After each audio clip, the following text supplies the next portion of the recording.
D'accord, il a bien Nanklala, Nanklala, peut-être ou bané ou ta bané peu quoi. Maintenant, ni question on va poser, on va poser par rapport à ça. Au te donne quoi. Et bien direct de la vana. Niable déclaré. Hein? Niable là-haut. YouTube ni Facebook. Ah bah là-haut. Ah bah bon. Comme il y a pas de mon amour, je l'ai d'aboucher. Bon, maintenant, on est prêt là. Bamanaga est français. On va que Bamanaga est français. Aïwa, Mali be yɔrɔ min na bi i komi anw bɛ deli k'a fɔ cogo min na f'an ka baara de kɛ ka miirisiw kɛlɛ ka bɔ Mali kɔnɔ ka miirisiw kɛlɛ a tɛ ɲɛ tariku dɔw kɔ a tɛ ɲɛ kuma kɔ donc miirisiw ninnu n'o bɔra maliyɛnw na n'an y'o kɛlɛ k'o bɔ maliyɛnw kunkolo la faso jama ka faamuyali sɔrɔ a bɛ kɛ sababu ye yɛlɛma bɛ kɛ jamana kɔnɔ yɛlɛma basigilen bɛ kɛ jamana kɔnɔ donc o la f'an ka miirisiw kɛlɛ ka bɔ Mali kɔnɔ ani komi maninkaw fana b'a fɔ cogo min na ko min mana fɔ ko le kɛtɔ o kɔrɔ ye min ye min fana mana kɛ o le fɔtɔ donc o la an bɛ yɔrɔ min na bi bi in na CEDEAO ko kuma de bɛ sen na an ye fɛn caman ye sɛbɛnw kɔnɔ mɔgɔw bɛ kan ka fɔ ko CEDEAO seginna kɔ ko CEDEAO ye kumaw sumaya Mali kɔ dɔw yɛrɛ kɔntanna ko CEDEAO ma sanction ta tugun Mali kama kuma cayara a kuma ninnu caman la dɔnbaliya b'a la a kuma ninnu caman la fili b'a la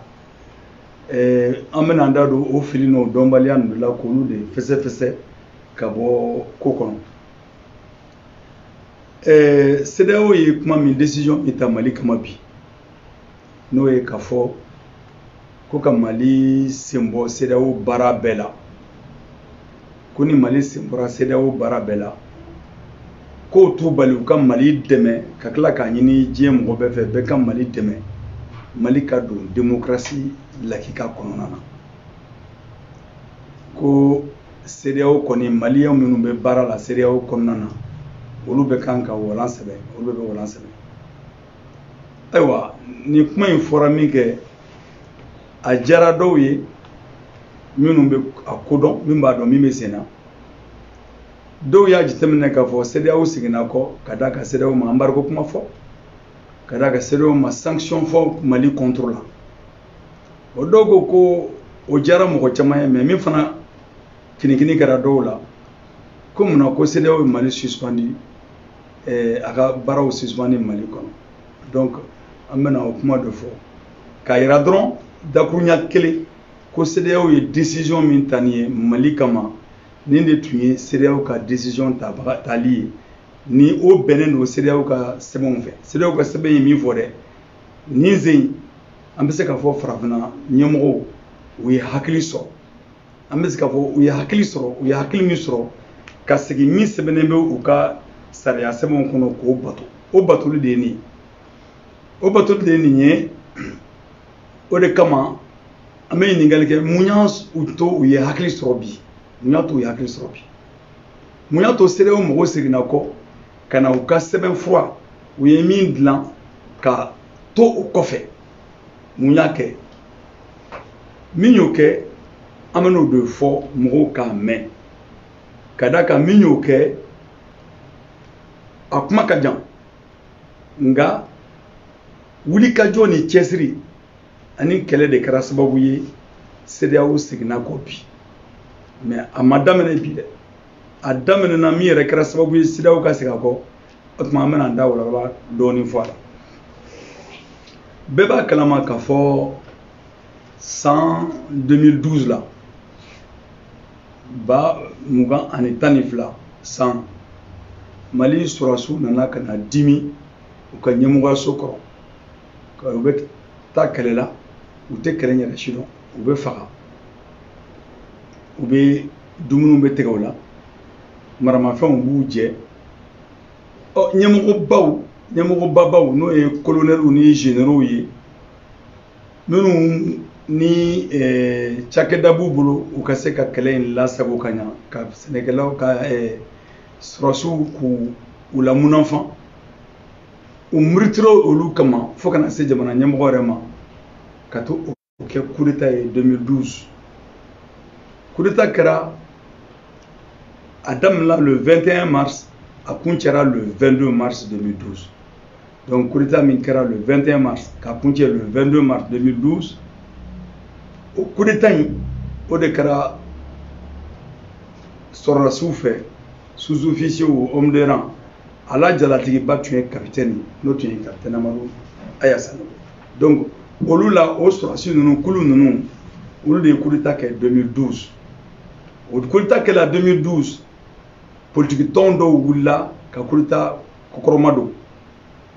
parti min wulila k'o kɛ o ye parti SADI Solidarité africaine pour la démocratie et l'indépendance olu de ko coup d'état in ɲana a sɛbɛkɔrɔ ɲana olu wulila tugun k'u bolo don ko fo ka coup d'état in a kɛra kun min kama o kun ka se ka lasabati parti SADI y'o kɛ parti SADI ka miiriya kɔnɔna na a ye association wele ka parti wele ka jamakulu wele ko parti SADI kelen ka côté nin ye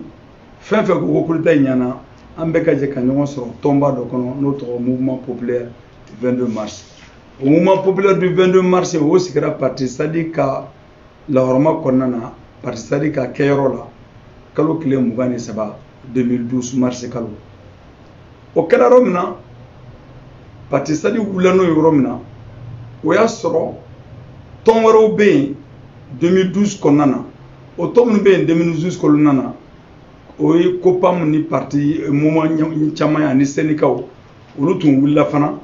ka ATT ka fanga kɛlɛ olu ye ATT ka fanga kɛlɛ ATT binna min kɛ olu ni mouvement populaire du 22 mars olu ye baara kɛ ni ɲɔgɔn ye ka sɔrɔ su duguma tinti parti politique dɔw nana ka na ye k'a fɔ ko démocratie man ɲi ko coup d'état man ɲi ko ka taa démocratie la ko coup d'état man ɲi o parti ninnu o ye parti minnu ni ATT tun bɛ fanga la ɲɔgɔn fɛ o partiw de wulila ka tɔnba dɔ sigi ko Front pour la restauration de la démocratie au Mali parce que olu fɛ démocratie taara ni coup d'état ye donc o tuma démocratie ka segin coup d'état kɛlaw contre la donc o ye FDR ye o kun ye parti caman ye ADEMA URD PARENA ani mouvement caman olu tun b'o kɔnɔ donc maintenant sisan o tɔn ninnu de wulila ka taa se CEDEAO ma ka da kan u dɛsɛra u kun bɛ ATT min kɔ o binna u ye jama labɔ mais u ma se ka jama in ma se ka dankari sɔrɔsiw ka fanga la ka da kan u ye jama min labɔ o jama ani MP22 ani SADI ani sɔrɔsiw de tun bɛ ɲɔgɔn na sɔrɔsiw ni SADI ni MP22 ni COPAM bɛ fan kelen fɛ FDR n'o ye parti wɛrɛw ye ADEMA ni URD ni PARENAw ni parti wɛrɛ caman olu bɛ fan kelen fɛ olu fan fila olu de tun bɛ kɛ ɲɔgɔn na o kɔnɔna na o parti ninnu n'olu bɛ FDR kɔnɔna na olu de wulila ka taa se Alassane Dramane Ouattara ma o tun ye CEDEAO ɲɛmɔgɔ ye a waati la taara se Alpha Condé ma u taara se jamana ɲɛmɔgɔ caman ma Blaise Compaoré ma ko k'a fɔ ko fo ka sɔrɔdasi ninnu gɛn ka bɔ fanga la n'o ye CNDR sɔrɔdasiw olu fɛ gɛnni cogo min bɛ ka olu u bɔ fanga la o ye ka embargo sigi Mali kan embargo tɛ dɔwɛrɛ ye o nafasɔrɔ sira bannen jamana cɛ ko o jamanaw bɛɛ k'u ka nafasɔrɔ sira arrêté ko k'o jɔ ko maramafɛn minnu ni ATT ka waati la olu kun commandera ni sangonugu ninnu fana wulila ko marifaw ka don ko marifa in k'o bloqué port la Laginɛ ko wasa olu kɛra don Mali la ni politique mɔgɔ tɔn ninnu n'u tun bɛ FDR kɔnɔna na u y'a fɔ k'u sinsin mun kan ko ni maramafɛnw nana ko sɔrɔdasiw ninnu tɛna fanga bila tugun ko Amadou Aya Sanogo n'a ka mɔgɔw u tɛna fanga bila tugun olu tɛna fanga ta ayiwa SADI ni MP22 ko Mali bɛ kɛlɛ jugu min na nin ye tan ani COPAM Mali bɛ kɛlɛ jugu min na nin ye tan démocratie ntanya de don wa jamana bilelen bɛ ka jamana kila fila ye o tuma dɔwɛrɛ si t'a ɲɛnabɔ fo minnu ye mɔnɛna i bɛ ATT ka fanga kan olu ka fara ɲɔgɔn kan laɲini ye kelen ko n'a gɛrɛla cogo cogo Mali kɔnɔ kan Maliyɛn damaw de b'a ɲɛnabɔ k'an kana taa CEDEAO nɔfɛ an kana taa jamana wɛrɛ si nɔfɛ ka na an yɛrɛ k'a ɲɛnabɔ ani ɲɔgɔn cɛ donc o tun tɛ dɔ ninnu ka ba ye o kulu fila de ye ɲɔgɔn sɔrɔ ka ɲɔgɔn sɔrɔ fo ka juguya maintenant sisan CEDEAO komi fɔra CEDEAO de wulila ka na Alassane Dramane Ouattara wulila ka na ka embargo da Mali ka armes kan ka tila ka frontières datugu Mali la a ko bilenna ko CEDEAO de y'a fɔ ko k'o kɛ ayiwa ko embargo ma dɛ tila tugun k'a fɔ ko CEDEAO ka troupe dɔ bila ka na ka sɔrɔsiw bila ka na k'olu kana dankari Mali sɔrɔsiw la ko k'olu gɛn ka bɔ fanga la donc pression nana ka na bonya ka bonya ka bonya Amadou Aya Sanogo y'i kɔtɔrɔma bɔ CEDEAO nana ka na Sendero dabɔ fanga la ka avril kalo tile 6 coup d'état kɛra 21-22 mars avril kalo tile 6 ka fanga bɛɛ minɛ ka bɔ sɔrɔsiw la ko ka taa civil kunda ka sɔrɔ ka taa Jongu da suganti ka na k'o kɛ président de transition ye Cheikh Modibo tun ye sɔrɔsiw ka mɔgɔ sugantilen ye k'olu ka baara kɛ ko sɔrɔsiw k'u dabɔ ko bɛɛ la bon u ye nin baara de kɛ comme MP22 ni SADI tun bɛ wulikajɔ la ko Maliens de kan ka o latigɛ u ni ɲɔgɔn cɛ ko troupe étrangère foyi tɛna Mali kɔnɔ ko CEDEAO man ka mɔgɔ bila ka jamana ka transition diriger sango fo CEDEAO taara fo ka taa fɔ ko ka élection kan ka kɛ date min na k'o fɔ CEDEAO taara ko to de don François Hollande da kɔnɔ François Hollande k'a fɔ jɔn bɛna élection bɛna kɛ don jumɛn na Mali kɔnɔ anw fɛ MP22 la a tɛ tɛmɛ nin kan tugun c'est-à-dire que Mali ka indépendance tɛ yen tugun o nagasira indépendance foyi tɛ Mali bolo tugun souveraineté foyi tɛ Mali bolo tugun sabu an marabaga jugu marabaga kɔrɔ n'o ye France ye ka tila ka kɛ marabaga jugu ye o ɲɛmɔgɔ o waati kɔnɔna na o ye François Hollande ye a bɛ bɔ télé la k'a fɔ ko fo armée française ka na a bɛ bɔ télé la ko fo CEDEAO ka sɔrɔsiw bila ka na a bɛ bɔ télé la k'a b'a fɔ Maliens ɲɛna ko a diyar'u ye a ma diya u ye o élection bɛ kɛ date min na k'o fɔ bon a bɛ k'o fɔ François Hollande bɛ k'o baara fɔ o waati kelen kɔnɔna na FDR bɛ ka tɛgɛrɛ fɔ François Hollande kun k'o ta in de y'a lakika ye bon o tuma anw tɔw wulila MP22 kɔnɔna na anw wulila k'a fɔ cogo si la François Hollande tɛ se ka na Mali kɔnɔ jamana wɛrɛ tɛ na ka na a ka loi kɛ Mali kɔnɔ donc kan kɛra fila ye mɔgɔ minnu ko Mali ka dilan Maliens wɛrɛ fɛ Mali ka yɛrɛma hɔrɔnya ta Maliens wɛrɛ fɛ ani mɔgɔ min ko k'an dɛsɛra ko jamana wɛrɛ kana ka n'an bɔ bolo la ka n'an bɔ jɔn bolo ko ka n'an bɔ tamasɛkiw bolo ani ko k'an bɔ Mali armée bolo o ye FDR mɔgɔw ye n bɛ segin a kan FDR mɔgɔw tun tɛ dɔwɛrɛ ye mɔgɔ minnu tun bɛ ATT nɔfɛ fanga la n'o ye a ka parti ye o ye PDS ye ani URD ani PARENA ani parti misɛnnin caman wɛrɛ olu de tun bɛ ɲɔgɔn kan nin kumakan in tun b'olu de da kumakan minnu tun bɛ SADI n'a jɛɲɔgɔnw bolo da o ye an ye yɛrɛma hɔrɔnya de ta an ka yɛrɛma hɔrɔnya in anw de bɛ s'anw yɛrɛ kɔrɔ an de bɛ n'o ye kuma nana ka na gɛlɛya a nana gɛlɛya FDR mana mɔgɔ labɔ bi tile dama MP22 bɛ bɔ mɔgɔ labɔ min ka ca n'o ye fo siɲɛ 5 ni FDR mɔgɔ labɔ bi François Hollande bɛ kuma télé la France k'a fɔ ko kuma k'a fɔ Fransikaw ɲɛna aw ɲɛ t'a la Maliens bɛ ka bɔ ka yɔrɔ bɛɛ k'u sen nɔ ye k'a fɔ ko an France f'an ka troupe étrangères bila ka na Mali kɔnɔ o dugusajɛ n'a y'o kuma kɛ MP22 SADI o bɛ bɔ n'a ka jamakulu ye k'a fɔ maalala aw tɛ na donc an y'o de kɛ ka na François Hollande ka a kolo kari ka galabu kari ka bila an tora o kɔnɔna na parti SADI nana ka na ye CEDEAO bɛ ka nin baara min kɛ a tɛ sariya ka sariya si kɔnɔ. CEDEAO ye mun kɛ? O ye embargo kɛ Mali kan. Ka tila ka mun kɛ? Ka transition, mɔgɔ min kan ka don transition na k'olu ɲɛmɔgɔ suganti. Ka tila ka mun kɛ? Transition bɛ ban date min na k'o fɔ. Ka tila ka mun kɛ? Ka sanction ta ko MP22 mɔgɔw kama ani SADI mɔgɔw kama. O sanction ye jumɛn ye? Compte wari min b'an bolo an ka compte kɔnɔ ko k'o compte bɛɛ bloqué. Ala barika la wari kun tɛ MP22 mɔgɔ si ni SADI mɔgɔ si bolo compte la Farajɛ jamana kan. Hari minnu b'an bolo yan yɛrɛ o bloqué tun tɛ foyi kana parce que fɛn ɲɛnama tɛ yen. Donc u y'o de kɛ. CEDEAO y'o baara kɛ. Ayiwa SADI wulila k'i jɔ sisan k'an ka CEDEAO an ka taa nɔfɛ k'a kiiri ka da kan a y'a yɛrɛ ka sariya bɛɛ susu. CEDEAO ye nin baara in kɛ k'i gouvernance et la démocratie. Kuma an ka nafasɔrɔ siraw de minnu bɛ Ouest la u bɛ se ka bɔ ka yaala ɲɔgɔn cɛ cogo min na n'u ka nafolomafɛnw ye n'u ka nafolo ye ka sɔrɔ damakaraw la mɔgɔ si kana dankaraw la frontière la bon mɔgɔ yɛrɛ b'a jateminɛ o bɛ cogo min na donc CEDEAO y'o de ye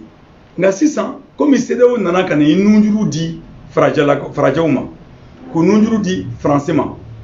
o de kɔnɔ kama ka u yɛrɛ di faransi ma min kɛ ayiwa faransi fana ko tuma bɛɛ yɛlɛma bɛ n'a ka jamanaw kɔnɔ faransi nana ka na siran ale ka mɔgɔw minnu bɛ baara la yan tuma bɛɛ ni yɛlɛma kɛra olu tɔgɔ bɛ fɔ olu bɛ lagosi a fɔ ni laban fanga tɛna nana sɔrɔ farafin jamana ninnu kan minnu bɛna olu ka nafasɔrɔ siraw kɛ wa o tuma faransi ko a ka président cidenw ma a ko sisan n bɛ min fɔ aw ɲɛna aw bɛ démocratie lakika k'aw ka yɔrɔ la ni coup d'état kɛra aw ka jamanaw kɔnɔ komi coup d'état bɛ k'aw ka jamana kɔnɔ ni coup d'état kɛra aw kan ka mun kɛ a y'o kɛ sɛbɛn ye aw k'o fɔ an ɲɛna n'o tɛ an tɛ tama d'aw ma Mali farafinna Ouest jamana ɲɛmɔgɔw y'u fara ɲɔgɔn kan ka taa sɛbɛn dɔ dilan ko protocole additionnel u y'o protocole additionnel fɔ cogo min na ko bonne gouvernance ka ni démocratie o ye min fa kɔnɔ a kumaba ye mun ye ko jamanadenw bɛɛ lajɛlen jamanaw bɛɛ kan k'i bila u kunna k'a fɔ fanga tɛ taa cogo wɛrɛ si la jamana kɔnɔ fo ni kalataw kɛra kalata de bɛ fanga di mɔgɔ ma u tila k'a fɔ tugun jamanadenw mago bɛ min na fanga marako ɲuman ti dɔwɛrɛ ye jamanadenw mago bɛ ko minnu na u ka latigɛ jama mago bɛ ko min na ni jama ye mɔgɔ min kɛ ɲɛmɔgɔ ye u ka jama sagona baara kɛ donc o fila in u y'o sɛbɛn a kɔnɔ k'o cɛ ɲa u ka sɛbɛn kɔnɔ u ko ni mɔgɔ bɔra o cadre kɔnɔ tɔn fɛn fɛn bɔra o cadre o kɔnɔna na o fanga ta cogo kɔnɔna na n'o ye kalataw ye ko tɔn fɛn fɛn bɛ kama ko k'an ka ɲangi ko CEDEAO ko ni jamana fɛn fɛn bɔra a kɔnɔ i komi ni coup d'état kɛra jamana min kɔnɔ i komi ni fanga taabolo yɛlɛmana jamana min kɔnɔ ka sɔrɔ a ma kɛ yɛlɛma ko ɲuman ye ko tuma ko ɲangini bɛ ta ka o jamana sɛgɛrɛ ayiwa ɲangini bɛ kɛ ka jamana sɛgɛrɛ k'a ye mun kɛ ko fanga yɛlɛma la ko sɔrɔsiw bɔra ka coup d'état kɛ ɲangini bɛ se ka da jamana kan k'a ye mun kɛ ko fanga i ma se ka i ka jamanadenw tɔpɔtɔ ni jamanadenw murutili kama a duralen b'u ye u ka muruti kama yɛrɛ bon n'o muruti kɛra k'i ka fanga bin o fana jamana bɛ ɲangi o cogo la komi jamana ɲɛmɔgɔw bɛ ɲangi o cogo la o tuma u taara ka taa fɔ o protocole kɔnɔ ko coup d'état o ni sɔrɔsiw bɔra ka buru fiyɛ k'i fanga binna o ko ka jamana mara kojugu ko olu fila ko o bɛɛ lajɛlen ni coup d'état bɛɛ ye kelen ye ko CEDEAO yɛrɛ bɛna min kɛ ko ka yala jamanaw ni ɲɔgɔn cɛ k'a dɔn n'a sɔrɔ jamanaw bɛ k'u ka jamanadenw marako ɲuman kɛ ne de bɛ CEDEAO ka sɛbɛn kɔnɔ ko tuma ko n'a ma ko cogo la ko CEDEAO kan ka mun kɛ o jamana la a b'a kɔnɔ ko CEDEAO kan ka min kɛ a b'a o jamana a b'a suspendu k'a bolo bɔ CEDEAO ka baara bɛɛ la fo ka taa jamana segin démocratie la kika kono ako flana munye jamana yi abe continuer ka cotisation stra CEDEAO yi naka barakala minnu be CEDEAO bolo fara ben kono olu bebe bo barala ka denkere o ti sara o ti barake fak u ka jamana yi aka sigi bolo ɲuman kan CEDEAO yo de fo ko donc n'olu fila bɔra la CEDEAO wajibilen bɛ ka mun kɛ ka mɔgɔ suganti CEDEAO kɔnɔ mɔgɔ minnu bɛna o jamana yi ko o dɛmɛ fo ka na ni démocratie o jamana kɔnɔ o tuma CEDEAO wajibilen bɛ ka jamana dɛmɛ a ka sigi a ka démocratie minɛn kɔnɔ CEDEAO wajibilen bɛ fana k'a fɔ jamana wɛrɛ mɔgɔw ɲɛna ko bɛɛ lajɛlen ka jɛ ko k'o jamana dɛmɛ CEDEAO ka ɲangini bɛɛ filɛ nin ye min b'a kɔnɔ o de ye nin ye foyi wɛrɛ t'a kɔnɔ tugun ayiwa donc o la ni waati tɛmɛlen na CEDEAO nana ka na Mali la ka na embargo kɛ Mali kan ka tila tugun ka na ka mɔgɔ minnu kan ka fanga mara k'olu suganti maliyɛnw place la ka tila ka na élection kan ka kɛ cadre min kɔnɔ waati min kɔnɔna na k'o suganti maliyɛnw place la CEDEAO bɔra a ka minɛn kɔnɔ complètement CEDEAO bɔra a ka minɛn kɔnɔ donc n'a bɔra a ka minɛn kɔnɔ o bɛ kiiri cogo jumɛn na parce que c'est-à-dire mɔgɔw de wulil'o la ka sɛbɛn dɔ kɛ u ka avocat fila ta o avocat o ɲɛmɔgɔ o ye maître Mariam Jawara ye n'a bɛ bureau politique la sisan o filanan o kɛra maître Zadi ye n'o ye Côte d'Ivoire ka ye a sigilen tun bɛ a waati la Afrique du Sud olu avocat fila u ye sɛbɛnw fara ɲɔgɔn kan an ye conférence de presse kɛ k'a ɲɛfɔ Mali bɛɛ lajɛlen ɲɛna ka tila ka welewelekan bila Mali mɔgɔ maliyɛn i ye avocat ye i ye sariyatigi ye bɛɛ ka na an ka fara ɲɔgɔn kan an ka taa Mali kumabɔ ko de don a cɛ man ɲi jamana wɛrɛ mɔgɔw kana ka n'u sago kɛ jamana in na k'an ka jamana lagosi anw ka indépendance kɔrɔ ye mun ye ko min ka kan Mali la maliyɛnw de b'o kɛ jamana wɛrɛ tɛ se ka na an ka jamana ɲɛmɔgɔw sigi en place la donc an ye welewelekan bila bɛɛ lajɛlen ma sadi ko kelen ko to ye dɛ parti hali mɔgɔ n'i kɔni ye juriste ye k'i bɛ sariya dɔn a ye na fara an kan an ka wuli an ka taa Nigéria jamana kan an ka taa Abuja an ka taa a ɲɛna Abujakaw la k'a fɔ Mali an ye hɔrɔn jamana de ye wa CEDEAO ɲɛmɔgɔw n'o ye conférence des présidents ye n'o ɲɛmɔgɔ tun bɛ Alassane Dramane Ouattara bolo u ye sariya sɔsɔ o tuma CEDEAO ka u ɲangi an wula n'o kuma de mais Ala barika la an ma mɔgɔ si sɔrɔ avocat dɔw nana tunu an kɛrɛfɛ ka segin n'u yɛrɛ ye maître Gakou bɔ la maître Mamadou Ali Bacili b'a la avocat si ma na n'olu yɛrɛ bɔr'olu kuma na maître Gakou yɛrɛ taara conférence dɔ kɛra an bolo ka taa yira k'a démontrer bɛɛ lajɛlen ɲɛna ka fɔ vraiment c'est-à-dire ka plainte in ye tiɲɛ ye lɛkɛsɛ don ayiwa an delila ka maître Bacili fana ɲininka a la ale fana ko non ko n'an taara procès in na anw tɛ dɛ faamaw y'a ɲininka a yɛrɛ ka kuma don ko n'an taara procès in na k'an bɛ gagner nka an y'a fɔ a kana d'aw ma a ye na fara an kan an ka taa Abuja mɔgɔ ma ye donc o tuma avocat an ka avocat ye plainte don u ye plainte don avril kalo tile 26 CEDEAO président a président bɛɛ contrôle la k'a daminɛ ni Alassane Dramane Ouattara o de tun ye président ye an ye plainte don avril kalo tile 26 k'o bila ka taa n'a o tun kan ka kɛ juillet kalo tile 19 juillet kalo tile 19 o tun kan ka kɛ 2012 la à Abuja ayiwa o kama parti sadi ye welewele bila a ye n dɛmɛ mɔgɔ damadama ye dɛmɛ kɛ o tuma délégation bɔra Bamako ka taa juillet kalo tile 19 kunbɛn Abuja o tun ye date ye kiri tun kan ka kɛ date min na nka date dɔ tun bɛ yen ka kɔ o ɲɛ o tuma ka kɔ o ɲɛ an wulila ka taa Abuja o kiri nɔfɛ an ni jɔn taara maître Mariam Jawara ani maître Zadi o ye avocat ta fan ye an ye journaliste kelen fara an yɛrɛ kan Ami Sanogo n'o ye Inter de Bamako ye militant politique dɔ tun bɛ yen n'o ye Modibo Kulibali ye Mataki ale ye PDS tɔnden de ka fara ne yɛrɛ Umar Mariko kan malien dɔ sigilen bɛ Nigeria ye o ye Sheriff Sembara ye ale fana farala an kan an selen ye a ka jɔyɔrɔ kɛra mun ye a taara ka taa an ni avocat dɔ yira ɲɔgɔn na Côte d'Ivoire Abuja avocat dɔ n'o tɔgɔ ye Maître Kamanu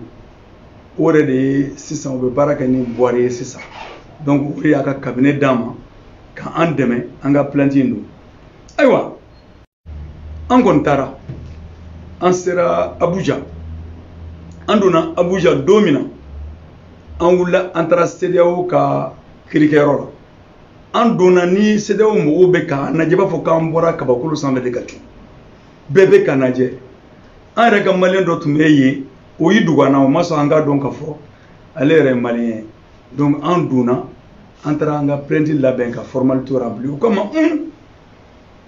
aw nana aw kun kan ka kunnafoni ka fɔ aw nana date min procès kama o ma bɔ dɛ